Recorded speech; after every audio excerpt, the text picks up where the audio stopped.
वन्देऽहं श्रीगुरोश्रीयुतपदकमलं श्रीगुरुन् वैष्णवांश्च शिरूपं साग्रजातं सहगण रघुनाथान्वितं तं सजीवं साद्वैतं सावधूतं परिजनसहितं कृष्णचैतन्यदेवं श्रीराधाकृष्णपादान् सहगण ललिता श्रीविशाखान्वितांश्च अमज्ञानतिमिरन्धस्य ज्ञानाञ्जनशलाकया चक्षुरुन्मीलितं येन तस्मै श्रीगुरवे नमः। नमो विष्णुपादाय गौराङ्गप्रेष्ठरूपिणे श्रीभक्तिविबुधाय वैवधानिति नामिने नमो विष्णुपादाय गौरप्रेष्ठाय भूतले श्रीमद्भक्तिप्रमोदाय पुरिगच्छामि नामिने नमो विष्णुपादाय कृष्णप्रेष्ठाय भूतले श्रीमते भक्तिसिद्धान्त सरस्वती नामिने वाञ्छाकल्पतरुभ्यश्च कृपा सिन्धुभ्येव च पतितानां पावनेभ्यो वैष्णवेभ्यो नमो नमः।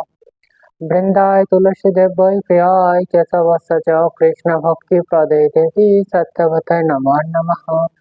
जय श्री कृष्ण चैतन्य प्रभु नित्यानंद श्री अद्वैत गदाधर शिवासादि गौर भक्तवृंद हरे कृष्ण कृष्ण कृष्ण हरे हरे हरे राम राम राम हरे हरे। सर्वज्ञ अस्मादि गुरुदेव श्रीमद् भक्ति विबुध बधायन गोस्वामी महाराजेर पादपद्मे दंडवत प्रणति निवेदन करी कृपा करुन हृदय मंदिरे अवस्थित हইয়া हरि कथा श्रवण करान।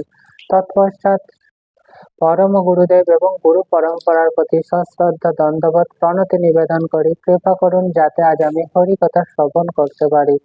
सबाई उपस्थित समस्त वैष्णवबृंद वैष्णवीबृंद मातृमंडली पितृमंडली समस्त भक्तबृंदेर चरणे सश्रद्धा दंडवत प्रणति निवेदन करी कृपा करुन जाते आज आमी हरि कथा श्रवण करते पारी।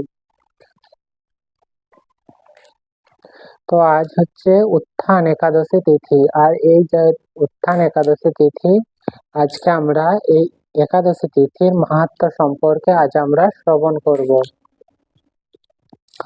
তো কি বলা হচ্ছে কার্তিক মাসের শুক্লপক্ষ অর্থাৎ এই যে যে এটি বৈষ্ণব শাস্ত্র অনুযায়ী যে মাস হচ্ছে সেটি কি কার্তিক মাসের শুক্লপক্ষের একাদশী তিথি কে বলা হচ্ছে উত্থান একাদশী বা প্রবোধিনী একাদশী তিথি। অর্থাৎ এই যে উত্থান একাদশী তিথির আরেকটি নাম হচ্ছে প্রবোধিনী একাদশী তিথি।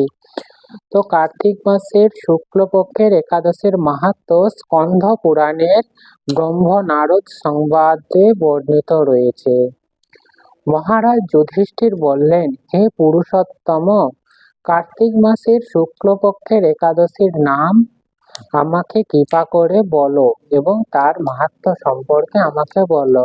তো যুধিষ্ঠির এটি ভগবান শ্রীকৃষ্ণকে প্রশ্ন করছেন। তো তার উত্তরে ভগবান শ্রীকৃষ্ণ কি বলছেন, হে রাজন, কার্তিক মাসের শুক্লপক্ষের একাদশী তিথি উত্থান একাদশী বা প্রবোধিনী একাদশী তিথি নামে পরিচিত। প্রজাপতি ব্রহ্মা পূর্বে নারদের কাছে অর্থাৎ এই যে একাদশীর মাহাত্ম্য এটি কে বলেছেন, এটি হচ্ছেন প্রজাপতি ব্রহ্মা নারদের কাছে এই একাদশী তিথির মাহাত্ম্য কীর্তন করেছেন। এখন তুমি আমার কাছে সেই কথা শ্রবণ করো। অর্থাৎ ভগবান শ্রীকৃষ্ণ যুধিষ্ঠিরকে ধর্মরাজ যুধিষ্ঠিরকে যে মাহাত্ম্য কথা একাদশীর মাহাত্ম্য কথা যে বলছেন সেটি হচ্ছে নারদ মুনিকে বলেছিলেন ব্রহ্মাদেব প্রজাপতি ব্রহ্মা। তো কি বলছেন, দেবর্ষি নারদ প্রজাপতি ব্রহ্মাকে বললেন, হে মহাত্মা, যে একাদশীতে ভগবান শ্রী গোবিন্দ অর্থাৎ ভগবান শ্রী গোবিন্দ কি করেন, স্বয়ং থেকে জেগে ওঠেন। অর্থাৎ ভগবান শ্রীকৃষ্ণ যে জগনিদ্রায় বিশ্রাম গ্রহণ করেন সেই বিশ্রাম থেকে ভগবান শ্রীকৃষ্ণ যে একাদশীতে জেগে ওঠে বা জাগ্রত হয় সেই প্রবোধিনী বা উত্থান একাদশী মহিমা আমার কাছে সবিস্তারে বর্ণনা করো। তো এটি নারদ মুনি প্রজাপতি ব্রহ্মাকে এই প্রশ্ন করেছেন। তো এই প্রশ্নের উত্তরে ব্রহ্মা কি বললেন, ব্রহ্মা বললেন, হে নারদ, উত্থান একাদশী যথার্থ পাপ নাশিনী। অর্থাৎ এই যে উত্থান একাদশী একাদশী তিথি অত্যন্ত পাপ নাশিনী। অর্থাৎ আমরা যা কিছু পূর্বে যে অর্জিত পাপ রয়েছে বা যা কিছু আমাদের কায় মন বাক্যের মাধ্যমে যা কিছু আমরা পাপ কর্ম করে থাকি সেই পাপকে মোচন করা বা নাশ করা এই একাদশী তিথি হচ্ছে কি উত্থান একাদশী। এটি কি পূর্ণ বর্ধিনী, অর্থাৎ যা কিছু আমরা পূর্ণ কর্ম করি সেইটি আর বারো বর্ধন, বারো বৃদ্ধি পেতে থাকে। এবং কি আরেকটি হচ্ছে মুক্তি প্রদায়ী, অর্থাৎ এই একাদশী করার ফলে আমরা এই যে জন্ম মৃত্যু জরা ব্যাধির যে একটি চক্র, যে চক্রের মধ্যে আমরা বর্তমান রয়েছি, সেই চক্র থেকে আমরা মুক্তি পেতে পারি এই একাদশী তিথি থেকে। তো এই একাদশী ব্রত নিষ্ঠার সাথে পালন করলে কি কি ফল লাভ করা হয়? 1000 অশ্বমেধ যজ্ঞ, অর্থাৎ 1000 অশ্বমেধ যজ্ঞ যদি আমরা সমর্পণ করে থাকি, তার যে ফল তার চেয়ে অধিকতম ফল এই একাদশী তিথি পালন করলে আমরা পেতে পারি। আর কি শত শত রাজস্ব যজ্ঞ, অর্থাৎ শত শত রাজস্ব যজ্ঞ যদি অনুষ্ঠান করা হয়, তার যে পূর্ণ সমন্বিত ফল তার চেয়েও অধিকতম ফল এই একাদশী তিথি পালন করলে অতি সহজেই পাওয়া যায়। আর কি এই জগতে দুর্লভ বস্তুর প্রাপ্তির কথা আর কি বলবো, অর্থাৎ এই জগতে যা কিছু দুর্লভ বস্তু রয়েছে সে সমস্ত কিছু যে ফল তার চেয়েও হচ্ছে অধিকতম ফল হচ্ছে একাদশী তিথি পালন করলে পাওয়া যায়। এই একাদশী ভক্তি পরায়ণ ব্যক্তিকে, অর্থাৎ যাদের হচ্ছে ভগবান শ্রীকৃষ্ণের প্রতি অচলা নিষ্ঠা ভক্তি রয়েছে, সেই ভক্তি পরায়ণ ব্যক্তিদেরকেও কি দেয়? ঐশ্বর্য, প্রজ্ঞা, রাজ্য ও সুখ। যে তার মানে কি আমরা যে প্রধান যে ভগবান শ্রীকৃষ্ণের প্রতি ভক্তি করার প্রধান উদ্দেশ্য কি আমাদের মধ্যে যে অন্তর্নিহিত ভক্তি রয়েছে সুপ্ত অবস্থায় সেটিকে জাগ্রত করা। সেটি তো জাগ্রত হয়েই তার সঙ্গে হচ্ছে জড়জাগতিক যা কিছু সুখ স্বাচ্ছন্দ্য যেটি সাধারণ মানুষ প্রত্যাশা করে, সেই সমস্ত সুখ স্বাচ্ছন্দ্য অতি সহজেই এই একাদশী তিথি পালনের মাধ্যমে আমরা অর্জন করতে পারি। এবং কি এই ব্রতের প্রভাবে পর্বত প্রমাণ রাশি, অর্থাৎ এই পর্বত তুল্য যে আমাদের পাপ রাশি যদি রয়ে থাকে সেগুলো সমূলে বিনষ্ট হয়ে যায়। যারা একাদশী তিথি রাত্রি জাগরণ করে তাদের সমস্ত পাপ ভস্মীভূত হয়, অর্থাৎ এই যে একাদশী তিথি যদি আমরা রাত্রি জাগরণ করে যদি আমরা করতে পারি তাহলে কি হবে বলছেন এখানে শাস্ত্রে, বলছেন যে আমাদের সমস্ত পাপ, অর্থাৎ আমরা যা কিছু পাপ আমাদের রয়েছে সমস্ত কিছু ভস্মীভূত হয়ে যাবে। শ্রেষ্ঠ মুনিগণ তপস্যা করার ফলে, অর্থাৎ মুনিগণ যে লক্ষ লক্ষ হাজার হাজার বছর যে তপস্যা করে থাকে, সেই তপস্যা করার যে ফল সেই ফল হচ্ছে অতি সহজেই এই একাদশী তিথি, এই যে উত্থান বা প্রবোধিনী একাদশী তিথি রয়েছে এটি পালনের মাধ্যমে অতি সহজেই পাওয়া যায়। এই ব্রতের উপবাসে তা পাওয়া যায়। যথাযথভাবে এই ব্রত পালন করলে আশাতীত ফল পাওয়া যায়, অর্থাৎ আমরা যা কিছু আশা করি তার চেয়ে অতি সুন্দর ফল আমরা অতি সহজেই পেতে পারি। কিন্তু অবিধিতে উপবাস করলে, অর্থাৎ এই যে একাদশী তিথি যে কিভাবে করতে হবে তার নিয়ম কানুন শাস্ত্রে বর্ণিত আছে, সেই শাস্ত্র অনুযায়ী যদি আমরা পালন করতে পারি তাহলে কি হবে, তাহলে আমরা একাদশীর যে পূর্ণ ফল সেটি আমরা পেতে পারি। কিন্তু আমরা শাস্ত্রবিধি যদি না মেনে আমরা যদি এই একাদশী ব্রত পালন করে থাকি তাহলে কি হবে, তাতেও ফল পাওয়া যাবে, সেই ফল হচ্ছে স্বল্প মাত্রায় ফল পাওয়া যাবে। যারা একাদশীর ধ্যান করেন তাদের পূর্বপুরুষেরা স্বর্গে আনন্দে বাস করেন, অর্থাৎ এই যে একাদশী তিথি, এই যে একাদশী তিথির মাহাত্ম্য কথা বা কিভাবে করতে হয় এগুলি যারা পালন করে তার পূর্বপুরুষগণ কি অত্যন্ত সুখ স্বাচ্ছন্দ্যে জীবনযাপন করতে স্বর্গে বসবাস করতে পারে। এই একাদশী উপবাসের ফলে ব্রহ্ম হত্যা জনিত ভয়ঙ্কর নরক যন্ত্রণা থেকে, অর্থাৎ একটি অন্যতম পাপ কার্য হচ্ছে কি ব্রহ্ম হত্যা করা। এই একাদশী পালন করার ফলে ব্রহ্ম হত্যা জনিত যে পাপ কর্ম রয়েছে সেটিও, সেই ব্রহ্ম হত্যা জনিত পাপ কর্মের ফলে যে নরক যন্ত্রণা ভোগ করতে হয় সেই তা থেকেও নিস্তার পাওয়া যায়। এবং শুধু তাই নয়, নিস্তার নয় এমনকি বৈকুণ্ঠ গতি লাভ করতে পারে সে শুধুমাত্র এই একাদশী তিথি পালনের ফলে। অশ্বমেধ যজ্ঞ দ্বারাও যা সহজে লাভ হয় না, তীর্থে স্বর্ণ প্রভৃতি দান করলেও যে পূর্ণ অর্জিত হয় এই উপবাসে রাত্রি জাগরণে, অর্থাৎ যারা অশ্বমেধ যজ্ঞ বা তীর্থক্ষেত্রে গিয়ে বিভিন্ন প্রচুর পরিমাণে স্বর্ণ দান প্রভৃতি রকমের দান কর্ম করে থাকে। এই সমস্ত কর্মের ফলেও যে পূর্ণ অর্জিত হয় তার চেয়েও বেশি পূর্ণ অর্জিত হবে কিভাবে? যদি আমরা একাদশী উপবাস করে রাত্রি জাগরণের মাধ্যমে আমরা যদি করতে পারি, তাহলে কি সেই সমস্ত পূর্ণ কর্মের চেয়ে অধিকতর পূর্ণ লাভ আমরা করতে পারি। যিনি সঠিকভাবে উত্থান একাদশী ব্রত অনুষ্ঠান করে তার গৃহে ত্রিভুবনের, অর্থাৎ যদি এই একাদশী তিথি আমরা সঠিকভাবে যদি শাস্ত্রানুযায়ী যদি আমরা পালন করতে পারি, তাহলে কি ত্রিভুবনের সমস্ত তীর্থ, অর্থাৎ এই যে ত্রিভুবনে যা কিছু তীর্থক্ষেত্র রয়েছে সমস্ত তীর্থক্ষেত্র তার গৃহে এসে অবস্থান করে। হে নারদ, বিষ্ণুর প্রিয়তমা এই প্রবোধনী একাদশী উপবাস করলে সর্বশাস্ত্রে জ্ঞান ও তপস্যায় সিদ্ধি লাভ করে চরম মুক্তি লাভ হয়। অর্থাৎ বিষ্ণুর প্রিয়তমা একাদশী তিথি কি হচ্ছে? ভগবান শ্রীকৃষ্ণ বা বিষ্ণুর প্রিয়তমা। এই প্রিয়তমা একাদশী প্রবোধনী একাদশী উপবাস করলে কি হয়? সর্বশাস্ত্রে যা কিছু শাস্ত্র গ্রন্থ রয়েছে, বৈদিক শাস্ত্র গ্রন্থ, সেই সমস্ত শাস্ত্র গ্রন্থের যে জ্ঞান সেটি অতি সহজেই অর্জিত হওয়া যায়, এবং যে তপস্যা করে যে সিদ্ধি, অর্থাৎ কঠোর কঠোর তপস্যা যে রয়েছে সেই সমস্ত তপস্যার যে সিদ্ধি সেগুলি অতি সহজেই লাভ করা যায়, এবং কি অন্তিম হচ্ছে চরমে মুক্তি লাভ করা যায়। অর্থাৎ এই জন্ম মৃত্যু জরা ব্যাধির যে চক্র, সেই চক্র থেকে আমরা মুক্তি লাভ করে ভগবান শ্রীকৃষ্ণের প্রতি অচলা শুদ্ধ ভক্তি আমাদের হৃদয়ে জাগ্রত হবে। যিনি সমস্ত লৌকিক ধর্ম পরিত্যাগ করে ভক্তি ভরে, অর্থাৎ যে সমস্ত লৌকিক ধর্ম রয়েছে, বিভিন্ন রকমের ধর্ম কর্ম আমাদের করতে হয়, তো যে পূর্ণ অর্জন জন্ম গ্রহণ করে, অর্থাৎ লৌকিক ধর্ম পরিত্যাগ করে যে লৌকিক যে সমস্ত আমাদের কর্তব্য কর্ম রয়েছে সেই সমস্ত কিছু পরিত্যাগ করে কেউ যদি ভক্তি ভরে এই ব্রত উপবাস করতে পারে, তাকে তার পুনর্জন্ম অর্থাৎ পুনরায় তাকে জন্মগ্রহণ তাকে করতে হবে না।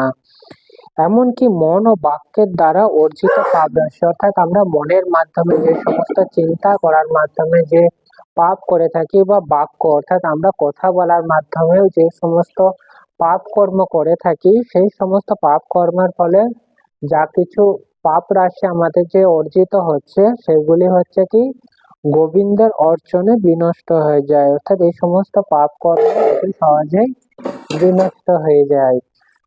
হে বৎস, এই ব্রতে শ্রদ্ধা সহকারে শ্রী জনার্দনের উদ্দেশ্যে, অর্থাৎ এই যে ব্রত করা হচ্ছে ব্রততে কি বলা হচ্ছে? অতি শ্রদ্ধা সহকারে যদি জনার্দনের অর্থাৎ ভগবান শ্রীকৃষ্ণের উদ্দেশ্যে যদি আমরা স্নান, দান, জপ, কীর্তন, হোম, অর্থাৎ আমরা যদি স্নান করছি সেটাও কি ভগবান শ্রীকৃষ্ণের প্রতি সন্তুষ্টি বিধানের জন্য আমাদের করতে হবে। দান, জপ, কীর্তন, হোমাদি অর্থাৎ যা কিছুই করছি সবই হচ্ছে জনার্দন বা ভগবান শ্রীকৃষ্ণের সন্তুষ্ট বিধানের জন্য যদি আমরা করি, তাহলে কি হয়? অক্ষয় ফল লাভ, অর্থাৎ যে ফল লাভ করব সেটির কখনো ক্ষয় হবে না, সেই অক্ষয় ফল লাভ আমরা করতে পারবো। যারা উপবাসের দিনে হরির প্রতি ভক্তি ভাবে, অর্থাৎ এই যে উপবাসের দিন আমরা যদি ভক্তি ভাবে দিন যাপন করে, তাদের পক্ষে জগতে দুর্লভ বলে আর কিছুই থাকে না, অর্থাৎ এই জগতে যা কিছু দুর্লভ জিনিস, অতি মূল্যবান জিনিস বা অতি সহজে পাওয়া যায় না, সেই সমস্ত জিনিসও অতি সহজেই সে প্রাপ্ত লাভ করতে পারে। চন্দ্র ও সূর্যগ্রহণে স্নান করলে যে পূর্ণ হয়, এই উপবাসে রাত্রি জাগরণে তার সহস্র গুণ, অর্থাৎ চন্দ্রগ্রহণ ও সূর্যগ্রহণের সময় শাস্ত্রে স্নানের বিধান দেওয়া রয়েছে। এই যে এই সময় যে স্নান করলে যে পূর্ণ ফল লাভ হয়, তার চেয়েও কি অধিকতর পূর্ণ সহস্র গুণ পূর্ণ লাভ হয় এই একাদশী তিথিতে রাত্রি জাগরণ করলে। তীর্থে স্নান, দান, জপ, হোম, ধ্যান আদির ফলে যে পূর্ণ সঞ্চিত হয়, অর্থাৎ কি কি পূর্ণ কর্ম বলা হয়েছে এখানে? স্নান করা, তীর্থে গিয়ে যে স্নান করা, দান করা, জপ করা, হোম, ধ্যান অর্থাৎ সেখানে বসে ভগবান শ্রীকৃষ্ণের ধ্যান করা, এইগুলো করলে যে পূর্ণ লাভ হয় তার চেয়ে অধিকতর পূর্ণ লাভ হয় এই একাদশী তিথি করলে। আর এগুলো কি এই সমস্ত পূর্ণ কর্ম আমরা তীর্থক্ষেত্রে গিয়ে যদি আমরা করে থাকি, আর যদি আমরা এই একাদশী তিথি যদি না করি তাহলে কি সেই সমস্ত পূর্ণ যে কর্ম আমরা করেছি তার যে ফল সমস্ত কিছু বিনষ্ট হয়ে যায়, নিষ্ফল হয়। তাই এই একাদশী তিথি করা অত্যন্ত বাঞ্ছনীয়। হে নারদ, শ্রী হরিবাসরে শ্রী জনার্দনের পূজা বিশেষ ভক্তি সহকারে করবে, তা না হলে শত জন্মার্জিত পূর্ণফল বিফল হয়। অর্থাৎ এই যে হরিবাসর তিথি বা একাদশী তিথি অত্যন্ত ভক্তি সহকারে সকলেরই করা উচিত। আর যদি না করা হয় তাহলে কি আমরা যে পুণ্য অর্জন করে থাকি বিভিন্ন পূর্ণ কর্মের ফলে সেই ফলও হচ্ছে বিনষ্ট হয়ে যায়। হে বৎস, যিনি কার্তিক মাসে অর্থাৎ এই যে কার্তিক মাস বা দামোদর মাস, এখানে কি বলা হচ্ছে, সর্বদা ভাগবত শাস্ত্র আদি অর্থাৎ ভগবান শ্রীকৃষ্ণ সম্পর্কিত যে সমস্ত শাস্ত্র গ্রন্থ রয়েছে সেই সমস্ত শাস্ত্র গ্রন্থ আমাদের অধ্যয়ন করতে হবে। এই অধ্যয়ন করলে কি হবে, কি ফল? এই অধ্যয়ন করলে তিনি সর্ব পাপ মুক্ত হয়ে সমস্ত যজ্ঞের ফল লাভ করে থাকেন। অর্থাৎ যা কিছু পাপ আমাদের মধ্যে অর্জিত রয়েছে সেই সমস্ত পাপ সমস্ত কিছু বিনষ্ট হয় এবং সমস্ত যজ্ঞ যে সমস্ত বৈদিক যজ্ঞানুষ্ঠানের কথা বলা হয়েছে সেই সমস্ত যজ্ঞের যে ফল সেই ফল অতি সহজেই প্রাপ্তি লাভ করা যায়। ভগবান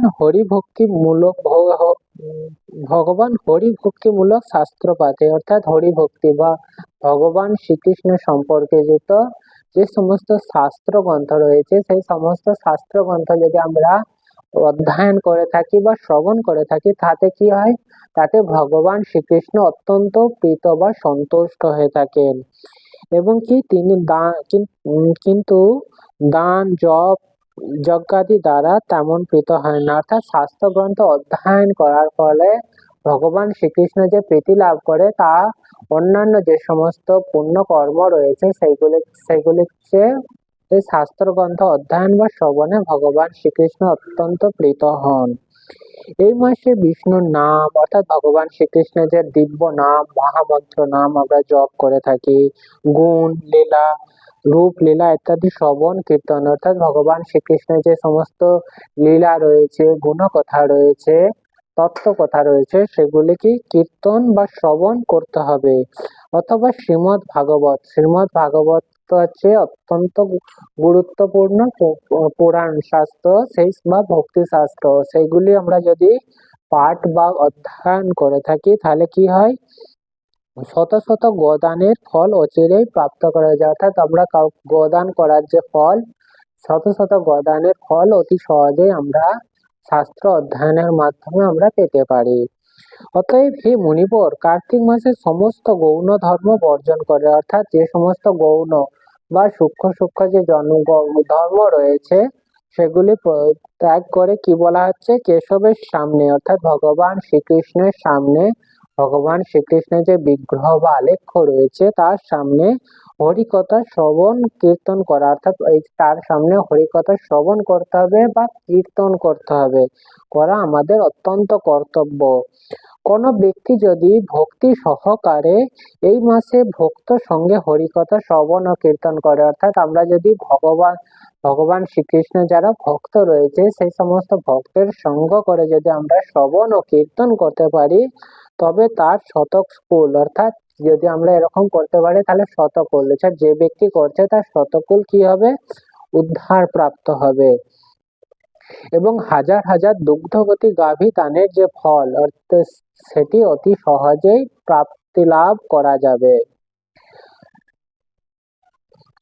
এই মাসে পবিত্র ভাবে শ্রীকৃষ্ণের রূপ গুণাদি শ্রবণ ও কীর্তনে দিন যাপন করলে অর্থাৎ এই যে মাস কার্তিক মাস বা দামোদর মাস, এই মাসে যদি আমরা ভগবান শ্রীকৃষ্ণের রূপ গুণাদি এগুলি আমরা শ্রবণ করে যদি আমরা দিন যাপন করতে পারি তাহলে কি হবে, আমাদের আর পুনর্জন্ম অর্থাৎ এই যে পুনরায় যে জড় জগতে আমাদের জন্মগ্রহণ করতে হয় এবং জন্ম মৃত্যু জরা ব্যাধির যে চক্রে আমাদের জীবন চলতে থাকে সেই চক্র থেকে আমরা বাইরে যেতে পারবো এবং আমাদের তার মানে কি আমাদের আর পুনর্জন্ম হবে না, আমরা দিব্য শরীর পেয়ে ভগবান শ্রীকৃষ্ণের যে নিত্য সেবা, সেই সেবাতে আমরা অংশগ্রহণ করতে পারবো। এই মাসে বহু ফলমূল অর্থাৎ বিভিন্ন রকমের ফলমূল, ফুল, অগুরু, কর্পূর ও চন্দন দিয়ে শ্রী হরির পূজা করা কর্তব্য। সমস্ত তীর্থ ভ্রমণ করলে যে পুণ্য সঞ্চয় হয়, উত্থান একাদশীতে শ্রীকৃষ্ণের পাদপদ্মে অর্ঘ্য প্রদানে তার কোটিগুণ স্বীকৃতি অর্জন হয়। শ্রবণ কীর্তন স্মরণ বন্দনাদি নববিধা ভক্তির সাথে তুলসী সেবার জন্য যারা বীজ রোপণ, জল সেচন ইত্যাদি করেন তারা মুক্তি লাভ করে বৈকুণ্ঠবাসী হয়। অর্থাৎ কি কি সেবামূলক কর্ম আমাদের করতে হবে এই মাসে? শ্রবণ কীর্তন, ভগবান শ্রীকৃষ্ণের যে কথা রয়েছে সেগুলো আমাদের শ্রবণ কীর্তন করতে হবে। স্মরণ অর্থাৎ যা কিছু আমরা শ্রবণ করলাম, কীর্তন করলাম, সেগুলো আমাদের মনে মনে চিন্তা করতে হবে, স্মরণ করতে হবে। এবং বন্দনা, বিভিন্ন রকমের স্তুতিমূলক বন্দনা আমাদের করতে হবে। এরকম কি নববিধা, 9 রকমের ভক্তি যে বিধা রয়েছে, নববিধা ভক্তি আমাদের পালন করতে হবে। এছাড়াও কি তুলসী সেবার জন্য যারা বীজ রোপণ অর্থাৎ নতুন রকমের তুলসী চারা জন্য বীজ রোপণ করা, জল সেচন করা ইত্যাদি যে সমস্ত কর্ম করলে কি হয়? মুক্তি লাভ করে বৈকুণ্ঠবাসী বা ভগবান শ্রীকৃষ্ণের যে ধাম গোলক বৃন্দাবন, সেটি অতি সহজে প্রাপ্তি লাভ করা যাবে। হে নারদ, সহস্র সুগন্ধি পুষ্পে দেবতার অর্চনে বা সহস্র সহস্র যজ্ঞ ও দানে যে ফল লাভ হয়, অর্থাৎ সহস্র মানে হাজার হাজার যদি আমরা ফুল দিয়ে যে দেবতা বা ভগবান শ্রীকৃষ্ণের যে অর্চন করার ফলে বা সহস্র সহস্র যজ্ঞ দান করার ফলে যে ফল লাভ হয়, এই মাসের হরিবাসরের একটি মাত্র তুলসী পাতা ভগবানের চরণ কমলে, অর্থাৎ এই মাসেতে হরিবাসরে এই একাদশী তিথিতে আমরা যদি একটি মাত্র তুলসী পত্র ভগবান শ্রীকৃষ্ণের চরণ কমলে যদি আমরা অর্পণ করতে করি তাহলে কি হবে? অনন্ত কোটি গুণ ফল লাভ করা যায়। অর্থাৎ সমস্ত কিছু, অত কিছু পুষ্প বা সুগন্ধি, সমস্ত কিছু যজ্ঞ বা দান, সমস্ত কিছুর কর্মের যে ফল, তার চেয়ে অধিকতর ফল যেটা আমরা লাভ করতে পারবো যদি আমরা ভগবানের চরণে একটি মাত্র তুলসী যদি আমরা এই হরিবাসর তিথিতে যদি অর্পণ করি। তো এটি হচ্ছে উত্থান একাদশী তিথির মাহাত্ম্য কথা। তো এখন আমরা একটি শ্রীমদ্ ভগবত গীতার শ্লোক শ্রবণ করব। তো আজ আমরা শ্রীমদ্ ভগবত গীতার 9ম অধ্যায়ের 7মতম শ্লোক শ্রবণ করব। তো এই শ্লোকে ভগবান শ্রীকৃষ্ণ কি বলছেন সেটি শ্রবণ করব। তো সর্বভূতানি কন্তেয় প্রকৃতিম যান্তি মামিকাম কল্পক্ষয়ে পুনস্তানি কল্পদৌ বিসৃজামহম। অর্থাৎ হে কন্তেয়, কল্পান্তে সমস্ত জড় সৃষ্টি আমারই প্রকৃতিতে প্রবেশ করে এবং পুনরায় কল্পান্তে প্রকৃতির দ্বারা আমি তাদের সৃষ্টি করি। তো এই যে শ্লোকটি আমরা শ্রবণ করলাম, এর যে ব্যাখ্যা, এটি আমরা পরবর্তী দিনে শ্রবণ করব। তো আজ আমরা শ্রীমদ্ ভগবত গীতার যে মাহাত্ম্য কথা সেটি আমরা শ্রবণ করব।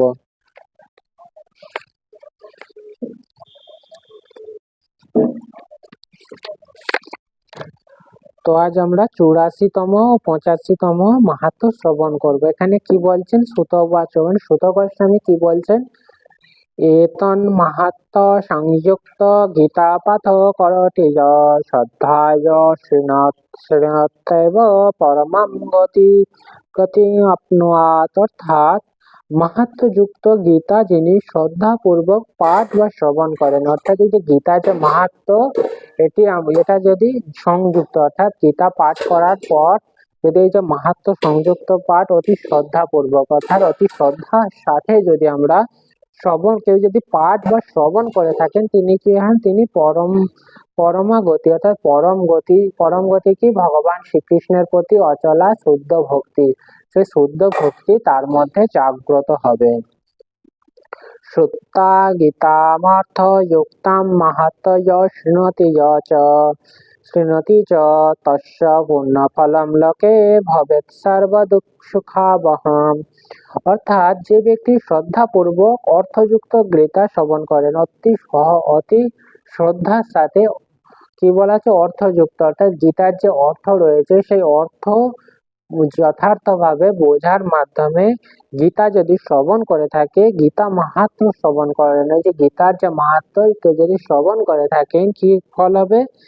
ইহলোকে তার পূর্ণ ফল সর্বসুখের কারণ হয়ে থাকে। অর্থাৎ এই যে ইহলোক, অর্থাৎ যে জগতে তিনি রয়েছেন সেই লোকে যে তার পূর্ণ ফল সর্বসুখের, অর্থাৎ যা কিছু সুখ কর্ম রয়েছে সমস্ত সুখ সে অতি সহজেই লাভ করতে পারবে এই গীতার মাহাত্ম্য শ্রবণের মাধ্যমে।